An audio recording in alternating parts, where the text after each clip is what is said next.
Hi guys, so are you ready for today's workout? What we are doing today, I can hardly speak, what we are doing today is cardio and abs. So we've got 10 exercises, we're going to do them 3 times through, 45 seconds of work, 15 seconds of rest. It's going to be intense. So with this, what you want to be doing is really pushing the cardio, and we've made it slightly different today because we are adding weight to our cardio exercises. So they're all going to be about explosive movements, getting the heart rate up nice and high, and then we have our core as well. So we're working right through the 10 exercises 3 times through, 45 seconds work, 15 seconds of rest. Right, so, nearly tripped over the kettlebell already. It is not a good start. Right, anyway, we are going to be doing reaches. I have 2 kilogram plates. If you have dumbbells, it's going to be easier to hold on to these because the wee holes in these are quite small and you squeeze your fingers in, and they get quite slippy whenever you start to sweat. So if you do find that you're getting too sweaty with them, just don't use the weight. Your safety always comes first. So if you've got dumbbells, even better. Plates up to the chest. You're going to be doing your reaches. So you're reaching through, core's in nice and tight. You're pushing through the shoulder and working through. So when you twist through, the core is going to be tight. So you're twisting through, core tight. Don't twist through like that. Don't twist through the back. Core tight. Push right through the body. Right, next up, we're going to be doing clean and press. So this is all about the explosive movement.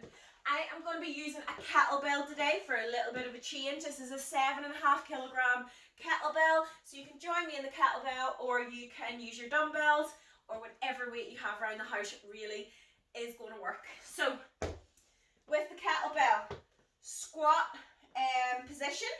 So I'm going a wee bit wider than hip width apart, about shoulder width apart. Straight back, right down, explode up, press through the shoulder, down again, and push. That is what we're going to do for 45 seconds. We're then going to switch to the other side.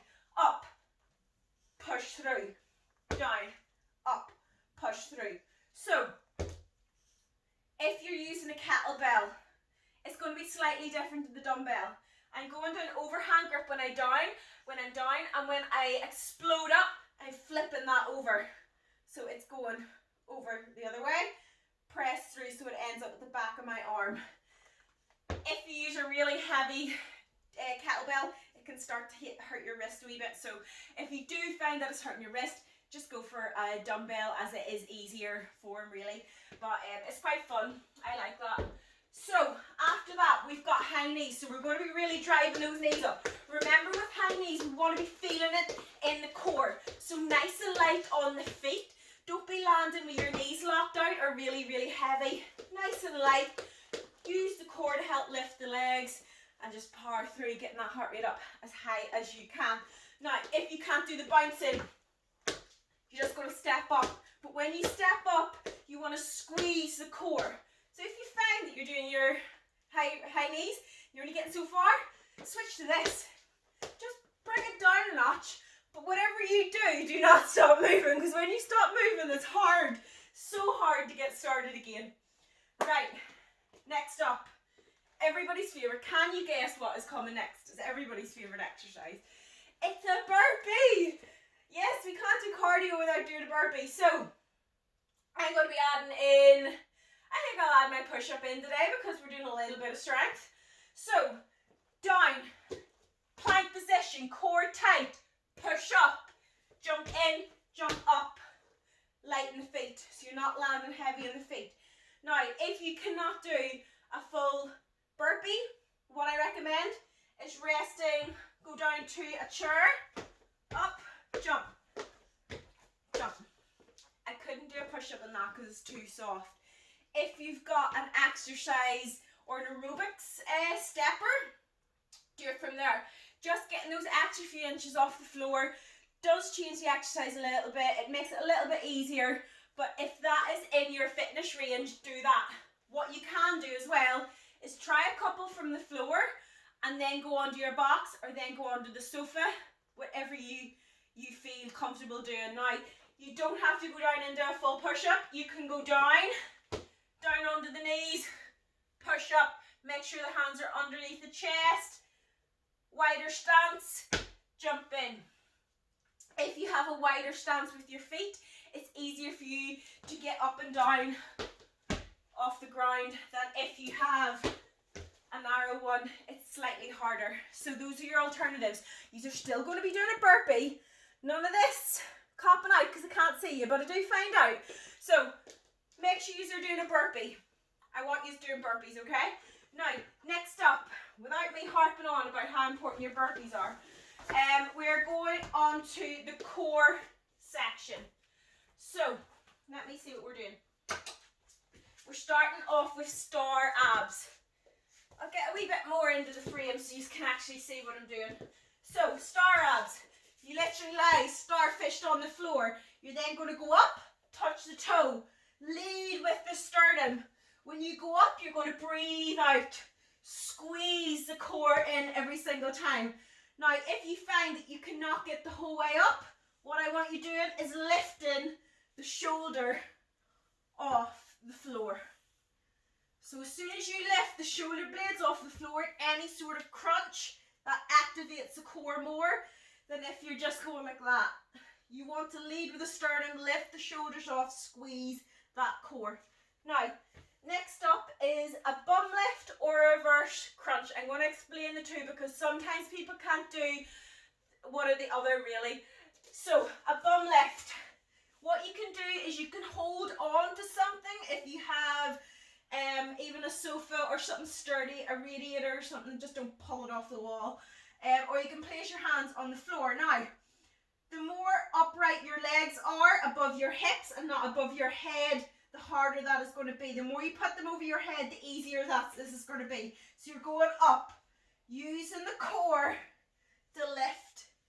Now, you can go over like that there. That makes it slightly easier. But again, if that is within your range, do that. So that is a bum lift. This is a reverse plank. You're going to have, or a reverse crunch. Legs in, and you're just reversing it in, squeezing. Again, you're lifting that bum off. Try to use the core and not the lower back. It's very easy that when the core gets tired, that you go on to the lower back, and we don't want to do that there. We want to build strength up in our core that doesn't happen. Right, next up, we're going to do a plank. So we're doing a plank, not at the end of our workout, somewhere in the middle. So that is going to change the workout up a little bit. So, you're limiting the space between your sternum and your pelvis. So the back is nice and straight. You're not doing this, it's going on to the lower back, even though it makes your bum look better, you're pulling it up. You're not doing this either, you're not going to feel that on the core. You're getting low, so if you have to set your camera up to see what way you're doing a plank, do that, because you'll get the most out of the exercise if you're doing it correctly. Now, if you do planks and you cannot do planks whatsoever, what I recommend doing is trying one of the full planks for as long as you can. Then you can go down into an easier option. So, you put the knees out and you limit. Again, you pull that belly button into the back and you hold. And that is slightly easier. Again, the elbows are always underneath the shoulder and you're going to hold that. But I do recommend always trying the harder option. Even if you get 2 seconds, as long as you're trying it, that'll build that strength up that you get stronger at that exercise. Right, next up, dead bug.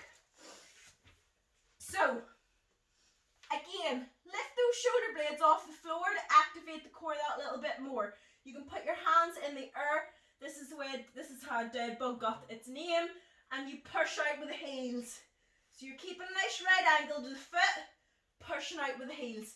You can hold your head if you find your neck is starting to get sore and you're just kicking out. So when you kick out, that core is completely active. That is your dead bug. We are then going to do a double crunch. So a double crunch, you're bringing those elbows into the knee. So legs out, up, squeeze. Breathing out when you go in, squeezing. So you're pulling the knees in towards the elbows, you're lifting the shoulders off the floor. Guys, that is our 10 exercises. We're doing those 3 times through. 45 seconds of work, 15 seconds of rest. Are you as excited as I am? I am ready for some cardio today. So get the tutorial off and I'll see all you guys in the workout.